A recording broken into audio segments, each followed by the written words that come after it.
On April 25, 2013, at around 9 p.m., air traffic controllers at Aguadilla Airport in Puerto Rico halted air traffic after spotting an unidentified flying object crossing through the area.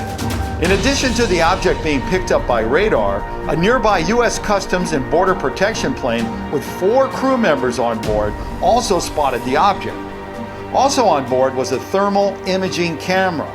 The camera's operator recorded the object for nearly 4 minutes as it flew at speeds up to 120 miles per hour through the air.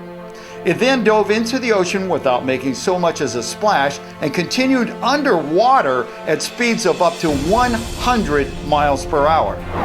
The object grew in size underwater and then split in two just before the video ends. Come and join me along with UFO expert Robert Kiviat as we head to Puerto Rico to conduct our own investigation to find out if this video and the UFO in it are real or fake.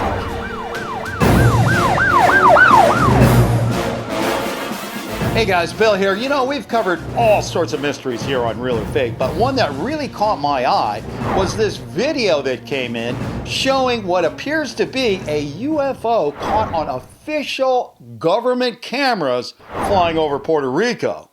The video was sent to me by none other than the man who produces Objects Unknown right here on Bill's channel, Mr. Robert Kiviat. This is probably the greatest UFO case I've looked at in 25 years. The UFO was seen coming out of the ocean, a red light initially.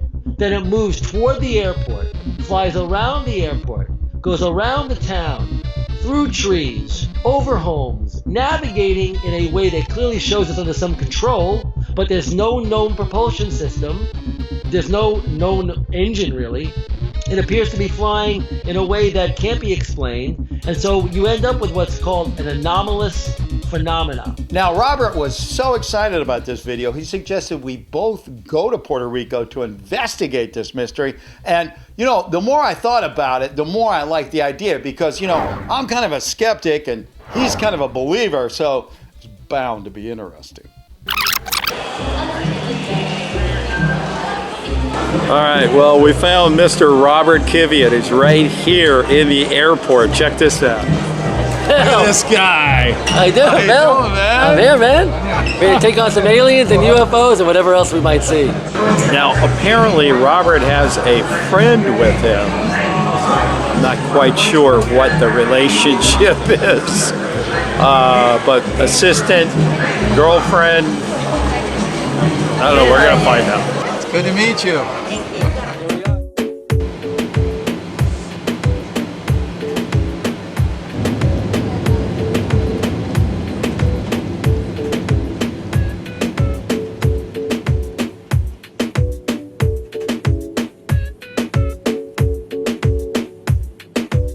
Mike's arrived. Mike Rios. How you doing, Mike Rios? How you doing? Now, I don't know exactly how Mike fits into Robert's research here, but I do know he owns a water sports company, is into UFOs, and has agreed to help us out. What I've got here is your basic setup. Now, this is where allegedly we are right now, kind of right over here. And this is where the UFO came out of the ocean. Surveillance plane notices the object here at 122.38. Then all of a sudden it's going over here and it notices. So it's filming the action from this location, and the surveillance plane is moving as it's happening. So the surveillance plane is documented where it was the whole time. It was kind of watching the event. So that's another. That's a tough question. I got a question for you. Have you heard of anything about the submarine base that's down in this Not area? yet. Personally, never seen anything, but you hear a lot of people coming from the Cold War when Puerto Rico was such a strategic spot in the area here with Russia and Cuba. So apparently, this whole area here is closed off. You can't even, if you drive down the street here, you'll see you can't get through. It's only military personnel. So right in this area is a very secure area. Apparently, a lot of people have said like 300, 400 feet underwater, there's a submarine base at the military. A secret base in this area where the UFO was allegedly dipping into also appears to be an area where there's a submarine base potentially that's documented, Mike is saying in some way, by the fact that there's such surveillance and security on the land that you would have around the secret base. Makes sense.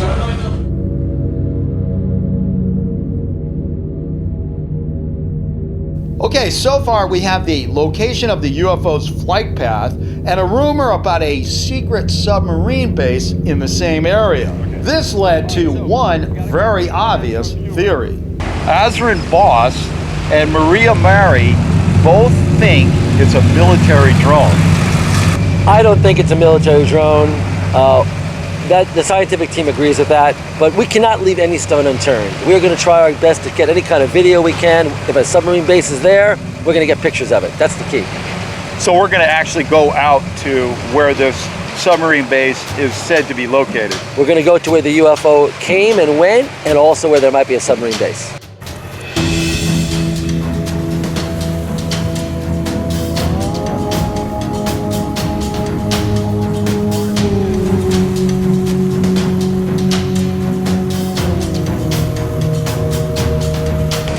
This is Albert, he's our captain for today.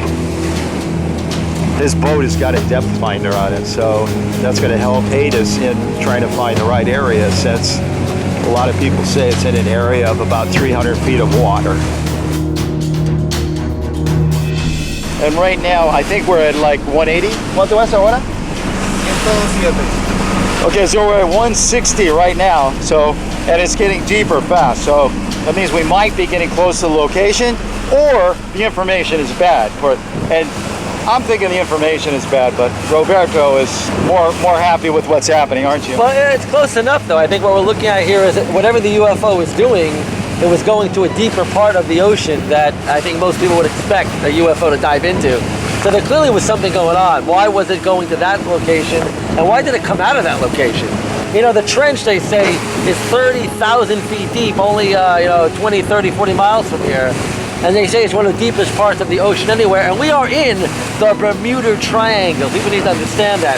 We are in an area where boats have vanished, planes have vanished, right where we are right now. So it's not like a fantasy. This is a real deal here. This is one of the scariest parts of any ocean in the world. And why was a UFO interested in this area? This is sounding more like dreamland to me every second. Now suddenly we're, not only are there UFOs, not only are there secret underwater submarine bases, but oh, by the way, we just happen to be in the Bermuda Triangle at the same time. But you know what? The only thing I see out here is lots of blue sea, and I would just like to go for a swim. And Bill, many a captain was dead down right before we never heard from them again. So, you know, stay tuned.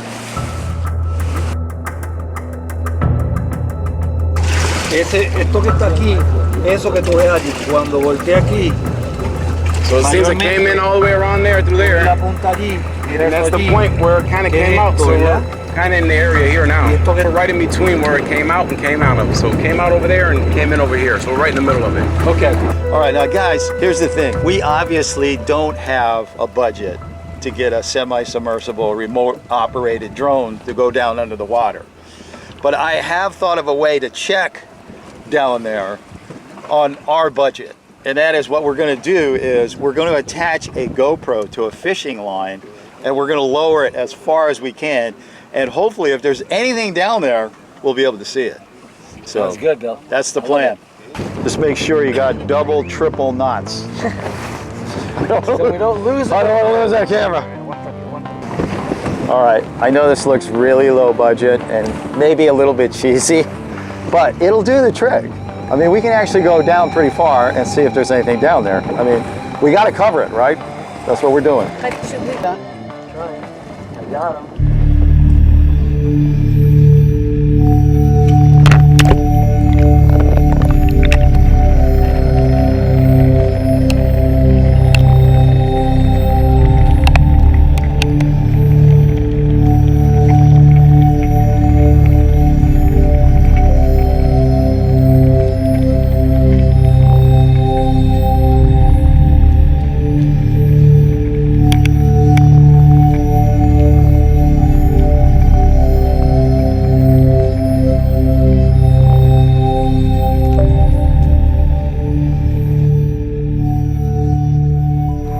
So what I'm doing now is I'm pulling this line back up. We got 120 feet. So Bob, I'm going to say there is, first of all, I think we're going to discard the fact that there's any submarine base here. I think that's just local folklore. Don't you agree with me? You know, there's no doubt a submarine or a nuclear sub could not be in 100 feet of water, most likely. But overall, we're close enough to deeper water. And also, the idea that the submarine base may not be exactly where the UFO came in, but the UFO in this vicinity, don't forget, military everywhere, installations are here. So again, I wouldn't discount the submarine issue, but yes, I mean, is there a submarine base right here? No, I'll agree with that.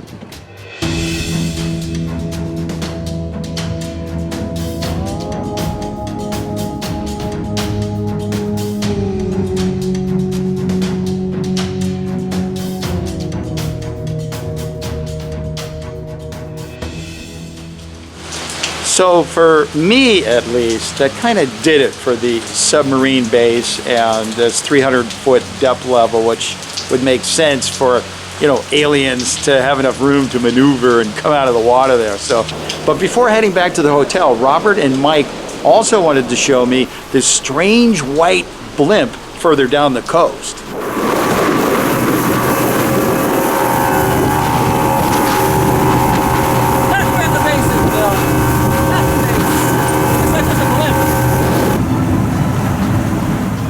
I have to admit, it was pretty strange. It kind of popped out of the jungle and it looked very strange over there. And the rumor on this one is that underneath this blimp is the local Area 51, some kind of secret base where all sorts of mysterious activities going on. To get a better look, we dropped the anchor and launched the drone for a bird's eye view.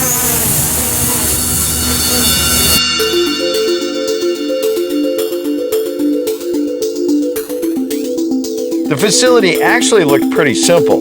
It just had the blimp and a few buildings, but not much else. Later, I took a few pictures and posted them to Facebook to see what my super sleuths could find. Hey, listen, about the blimp. I told you I posted it on Facebook, right? Yep. Well, guess what?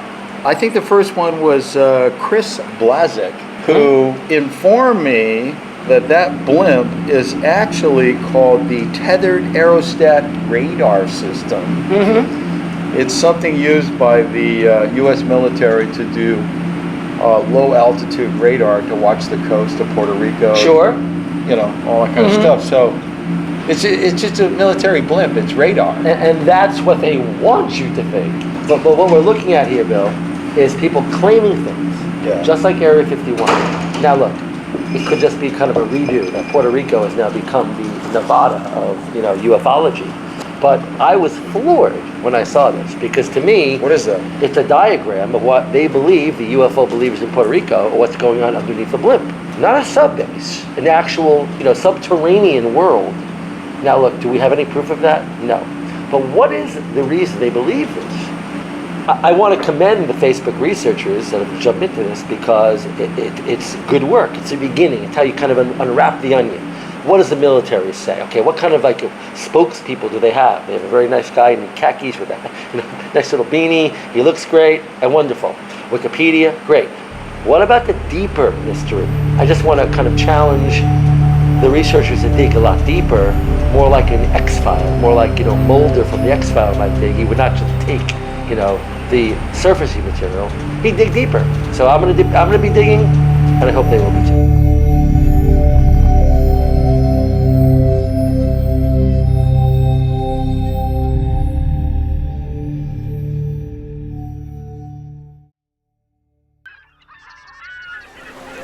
Bob, old buddy, how you doing today? I'm good, Bill. I was just adding up the score. I think it's 3-0, my favor. You saying I'm 0 for 3? You're 0 for 3, think about it. Okay. Submarine base, no go. 300 feet depth wherever this thing came out of, no go.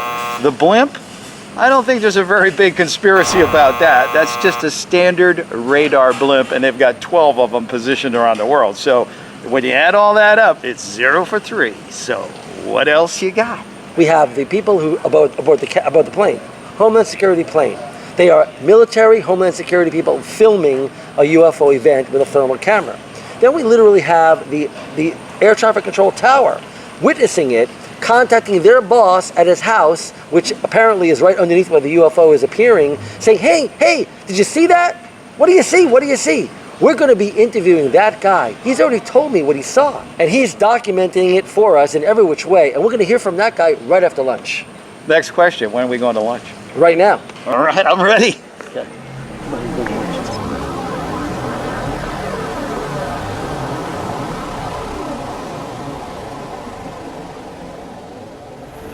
She writes from the SSC for Puerto Rico and will advise no interviews with KTM, which is what my... At the restaurant, Bob gets a call from his eyewitness, who we are supposed to interview after lunch. Okay, yeah, I'm not allowed to do the interview because of the title that I hold in the facility. We heard him on camera, on audio, telling us himself. I can't give you his name, but he got denied today, officially denied, because of the sensitive nature of the story.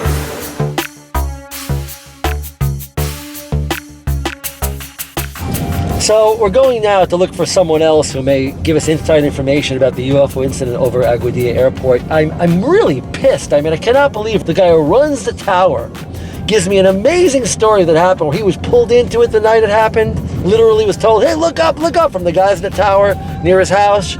And then he can't give the interview because the FAA decides it's too sensitive. Bob goes to see the man who put us in touch with the guy we were supposed to interview after lunch. Jerry? Yes. Jerry, Bob Kiviat, how are you? Nice to meet you. Hi. How's it going? Pepe. Pepe, nice to see you. Yeah. How are you? I am well. What happened? I don't know what happened. I need an eyewitness. I need somebody that from the airport. We came all the way from California, New York, not Vietnam, but originally. We won't go there. But I mean, the point is, what do we do? I mean, can't we get anybody here at the base? Somebody. Any hope? Any prayer, Pepe? Come on. Anybody? Get a hold of this guy. Uh-oh. We'll take anyone now. Well, he's he lives right over here. Hey, how are you? How you doing? I'm Bill. Bob's new potential eyewitness was named Elvis, and according to Jerry, he worked for the government. Can you just tell us what your official position in the officialdom might be, or you're not allowed to, or no? Nah. Can't even do that. I don't want to do that now. It's no secret. It's the same thing that is posted on YouTube. That's the same information that I am aware of. And no one's telling.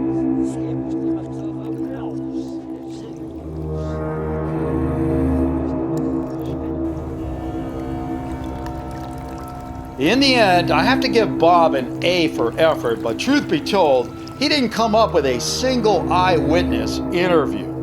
The best he could do was a phone interview with one of the authors of this, a 167-page report that covers the entire episode. His name is Richard Hoffman, an information technology expert who has been investigating UFOs for more than 25 years and is well aware that the most important question here is very simple.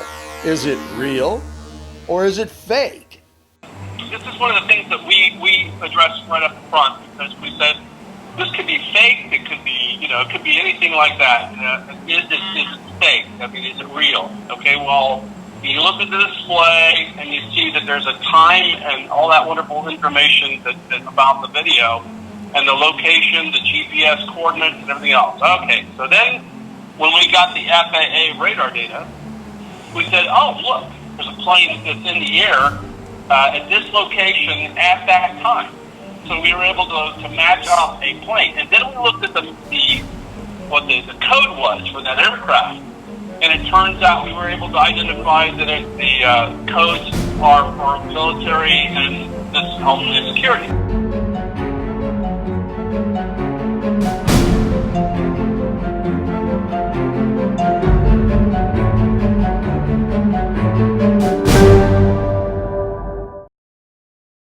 Okay, so now it's your turn to let us know what you're thinking, okay? Now, do you think this video and the object in it are both real?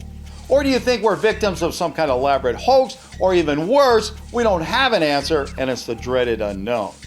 Tell you what, Go ahead and leave me your votes up here. Answers down in the comment section, or just shout it out if nothing else is working. I'm going to get out this, and we're going to get down to seeing what the official answer is without any delay, okay? I'm going to read this to you because this is an important one. The video of the unidentified flying object seen flying in and out of the ocean near Aguadilla, Puerto Rico, has been examined extensively. Now, based on all the evidence we were able to collect, we have made a determination on this, and the video, as well as the object in it, are both. Are you ready for this? Hold on to your seats, it's kind of a shocker. They're both real. In addition to matching the information on the video with radar records from the FAA and the U.S. Air Force, Richard Hoffman and his team were also able to confirm the video with the Department of Homeland Security. The department confirmed the video came from a Customs and Border Protection plane and is authentic. Homeland Security, however, refused to comment on the UFO and what it might be.